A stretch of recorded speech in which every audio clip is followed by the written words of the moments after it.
राजमहल में हर तरफ रौनक थी। झूमर की रोशनी, सोने की दीवारें और चमकते हुए राजसी वस्त्र। लेकिन उसी महल के एक कमरे में राजकुमारी कभी खुशी से मुस्कुराई नहीं थी। राजकुमारी सिया।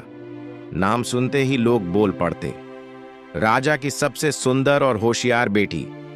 लेकिन कोई नहीं जानता था कि जिस दिल से वो दूसरों के दुख पढ़ लेती थी, उसी दिल में एक खालीपन था। कोई अपना नहीं था। एक दिन महल में नया नौकर आया, नाम विराट। काम था बागीचे से फूल तोड़ना और रोज सुबह राजकुमारी के कमरे में गुलदस्ता रखना। वो चुप रहता, झुका रहता, पर उसकी आंखें कुछ कहती थीं।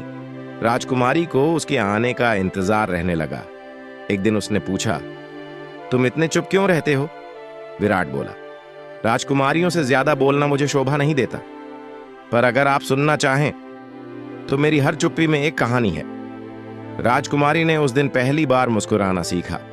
वक्त बीतता गया, नजदीकियां बढ़ती गईं। राजकुमारी ने खुद को विराट के साथ सबसे ज्यादा सुरक्षित महसूस किया। न कोई दिखावा, न कोई डर। एक रात जब महल में बारिश और आंधी से अंधेरा था, राजकुमारी ने डर कर विराट को बुला लिया। उन दोनों के बीच उस रात सिर्फ हाथ नहीं जुड़े, मन जुड़ गए। 3 महीने बाद राजकुमारी की तबीयत बिगड़ने लगी।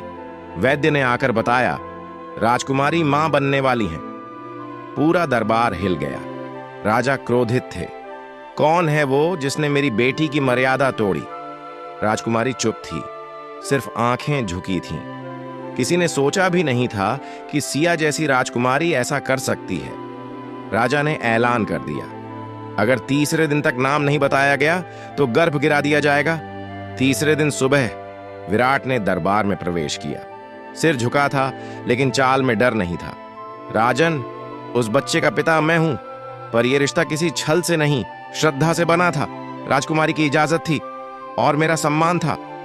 राजा क्रोध में बोले, नौकर होकर तुमने राज परिवार को कलंकित किया। लेकिन तभी सिया ने पहली बार अपना सिर उठाया। कलंक तब होता जब प्यार में स्वार्थ होता। मैंने विराट को चुना क्योंकि उसने कभी मेरा दर्जा नहीं देखा, सिर्फ मेरा दिल देखा। दरबार में सन्नाटा छा गया। मंत्री, रानी, सेवक सब स्तब्ध थे। राजा की आंखों में आंसू थे, शायद बेटी की हिम्मत देखकर गर्व भी। कुछ पल बाद राजा बोले, अगर मेरी बेटी को अपना जीवन साथी चुनने का अधिकार नहीं, तो फिर इस राजतंत्र का मतलब क्या? उन्होंने विराट के कंधे पर हाथ रखा और कहा, तुम सिर्फ नौकर नहीं, अब इस घर के दामाद हो। सच्चा प्यार ना ऊंच नीच देखता है, ना समाज के नियम। वो बस एक बात देखता है, क्या दिल में सम्मान है?